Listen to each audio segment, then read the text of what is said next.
Ya, Assalamualaikum warahmatullahi wabarakatuh. Perkenalkan, nama saya Izar Fatih Al-Irsyad dari kelas T2B nomor absen 9. Pada kesempatan kali ini saya ingin menyampaikan pemaparan singkat mengenai satu hal yang pastinya sangat dekat dengan kehidupan kita sehari-hari, khususnya sebagai mahasiswa, yaitu rasa malas.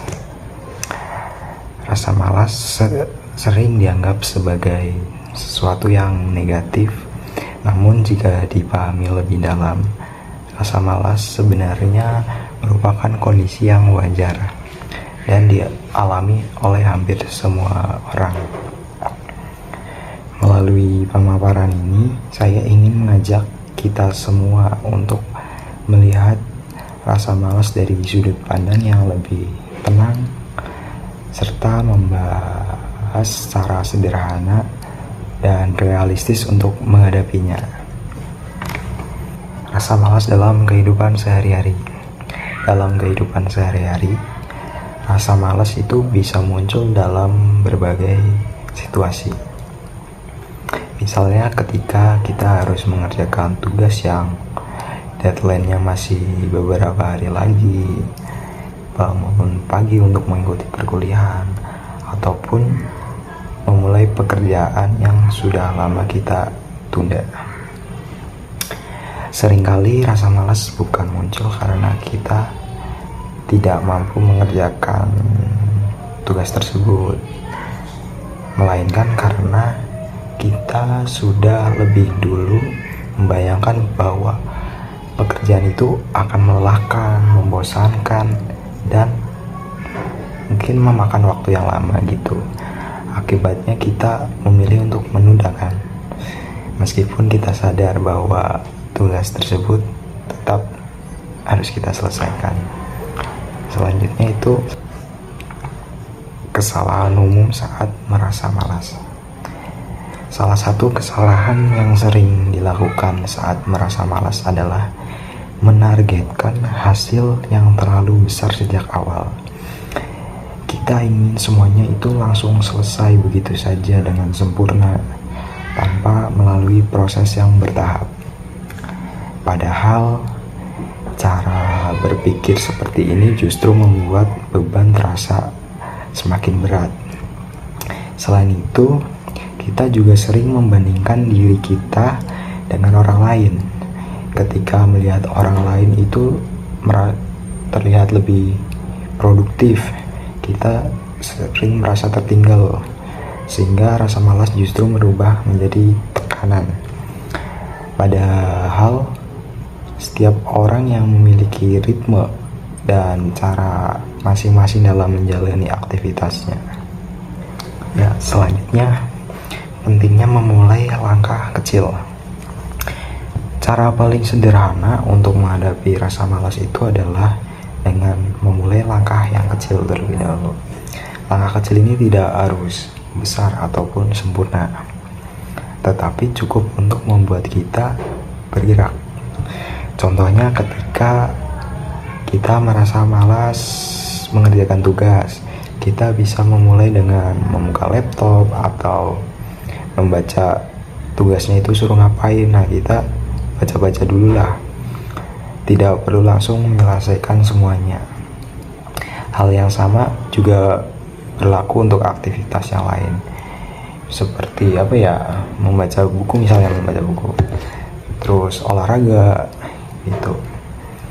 5 menit pertama seringkali menjadi bagian yang sangat sulit, tetapi setelah itu proses akan terasa lebih ringan.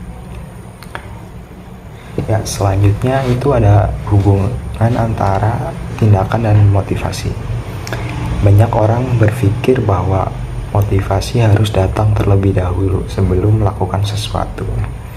Namun, dalam kenyataannya, motivasi justru sering muncul setelah kita mulai bertindak atau mulai mengerjakan. Ketika kita melakukan langkah kecil, otak kita itu akan merespon dengan rasa puas karena telah menyelesaikan sesuatu. meskipun itu sederhana. Rasa puas inilah yang kemudian memicu motivasi untuk melanjutkan pekerjaan tersebut. Oleh karena itu, menunggu motivasi justru dapat memperpanjang rasa malas. Ya, selanjutnya itu ada konsistensi lebih penting dari intensitas. Dalam menghadapi rasa malas, konsistensi memiliki peran yang sangat penting. Melakukan sedikit aktivitas setiap hari jauh lebih efektif dibandingkan melakukan banyak aktivitas dalam satu waktu, tetapi tidak berkelanjutan. Sebagai contohnya apa ya? Misal belajar selama 30 menit setiap hari akan memberikan hasil yang lebih baik dibandingkan belajar selama berjam-jam, tetapi pada hari tertentu saja. Konsistensi membantu membentuk kebiasaan, dan kebiasaan inilah yang pada akhirnya mengurangi rasa malas secara perlahan. Ya, selanjutnya itu ada menerima rasa malas dengan bijak. Menghadapi rasa malas bukan berarti memaksakan diri tanpa henti. Ada kalanya tubuh dan pikiran memang membutuhkan istirahat. Oleh karena itu, penting bagi kita untuk membedakan antara rasa malas dan kebutuhan untuk beristirahat. Dengan mengenali batas kemampuan diri sendiri, kita dapat mengelola waktu dan energi jauh lebih baik pastinya. Istirahat yang cukup justru dapat membantu kita kembali fokus dan produktif. Selanjutnya, perubahan besar dimulai dari hal yang sederhana. Perubahan besar dalam hidup jarang terjadi secara instan. Sebagian besar perubahan tersebut merupakan hasil dari kebiasaan kecil yang dilakukan secara terus-menerus. Oleh karena itu, jangan remehkan atau meremehkan langkah-langkah sederhana yang kita lakukan hari ini.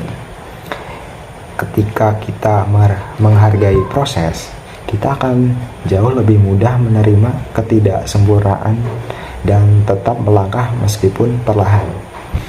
Hal ini akan membantu kita untuk tidak mudah menyerah ketika rasa malas kembali muncul.